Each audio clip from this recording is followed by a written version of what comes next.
Hi, my name is Robert. Please read the comments in the About section of this video. It has valuable information and updates. My YouTube channel has a disclaimer video that I encourage you to watch. And please like, share, and subscribe. I hope you found what you're looking for. Thank you very much for watching.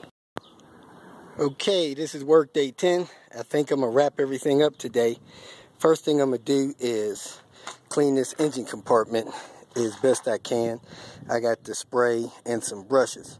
So I'm going to cover this ECU box, spray it down and brush it with some brushes I just picked up and rinse it off. I have the engine washed and rinsed off and doesn't seem to be misfiring, so that's good. So I'm going to move the car to the driveway.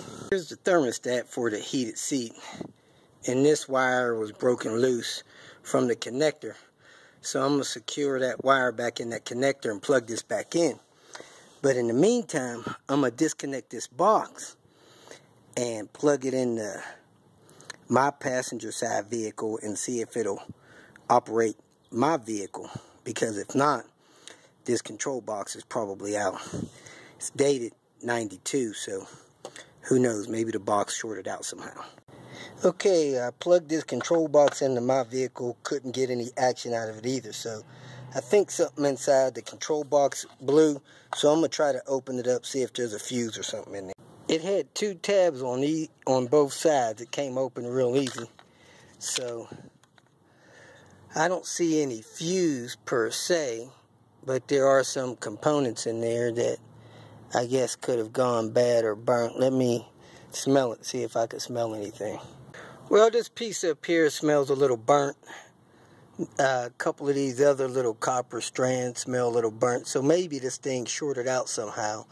So I'm going to run to the junkyard, grab one of these, and swap it out and see if that'll solve my seat problem before the junkyard closes. I have the box in. I got the seat set in place, and as you can see, it is now working. Everything seems to be working but the recline, so I'm going to lock it down and move to the next task.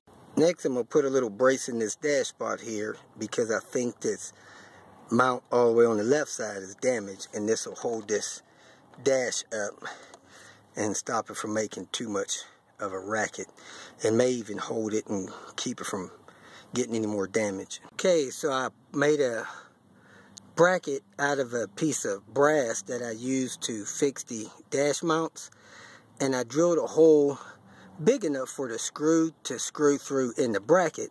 Then I went one size down and drilled a hole into the A-pillar of the vehicle, so this screw that I'm about to put in should take a good bite into the A-pillar but not into the frame. So just find the screw that works and have at it. Okay, I got the screw tight. I needed to use a small 1/4 inch ratchet to get it tight.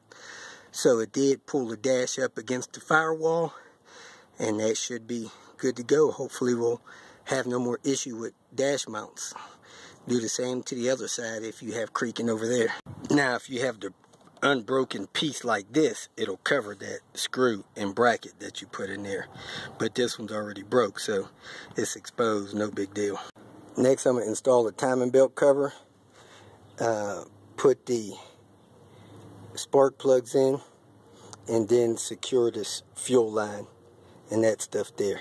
I have a lot of water under the cover from the engine wash, so I'm going to mop up as much as I can of that before I pull these covers off of the spark plug with paper towel. Number 2 and 3 spark plug wells have oil in it, but I think it's because the PCV line doesn't have a clamp on it yet.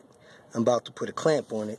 I'm not going to worry about too much of it, but you want to sop up some of it if you can. If not, don't worry about it. When you start the vehicle, it'll blow through the tailpipe. Here, all 5 spark plugs in order. You can see the rusty looking burn spot up there on the ceramic. So they're probably due change. The oil leak down on them when you pull them out. Hard to tell. That's oil on top of them, and that's from a bad PCV job. And like I said, once that clamp is sealed off, that hose shouldn't get that problem. So I'm going to advise these folks to check it after about 5,000 or 10,000 miles, see if oil's still getting down there. Now, if you got oil or water on top of the spark plugs, it can cause misfires. You don't want to let too much down in there. So sop up what you can to see the top of the bolts, and the little bit that's left will be okay going into the cylinder. I'm going back with these Autolite coppers. These were actually, set of these were in the car when I purchased them. I've heard they're pretty good plugs. They're rated about the same as the Volvo ones.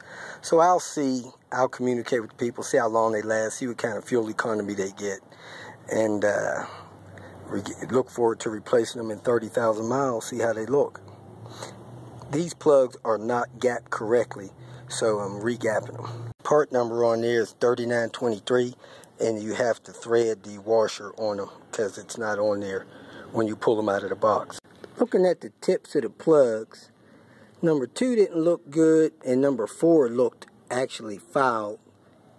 I was getting about 24 miles to the gallon or 21 miles to the gallon on the highway, so that should improve. Okay, it's time to go. I got my covers on in place. Wrapping it up for today. I guess I'll finish it off after church tomorrow, and I'm going to put it on Craigslist tonight or first thing in the morning. Okay, I'm driving. After I replace the control arm, I'm going to hit the brake and see if the steering wheel goes anywhere. Stay straight as an arrow. I look at my radio, all the lights are lit except for the display. So I need to pull that radio back out and fix that display light bulb. And I'm counting miles again. 174,001. I put my needle back in a little bit of a better place. The temp needle, it's closer to 3 o'clock now than it was before. So good to go on replacing that needle. Losing boost pressure somewhere. I'm only boosting at about 3 psi, so I need to chase a boost leak tomorrow. If you feel that this information was useful, please like it and share it with your social media friends. You can subscribe to my channel so that you will get notifications of future videos that I post. You can follow me on Twitter, and if you need to contact me directly, please visit my website. And if you have any questions, leave them below, and someone or myself will reply to them. Again, thank you very much for watching.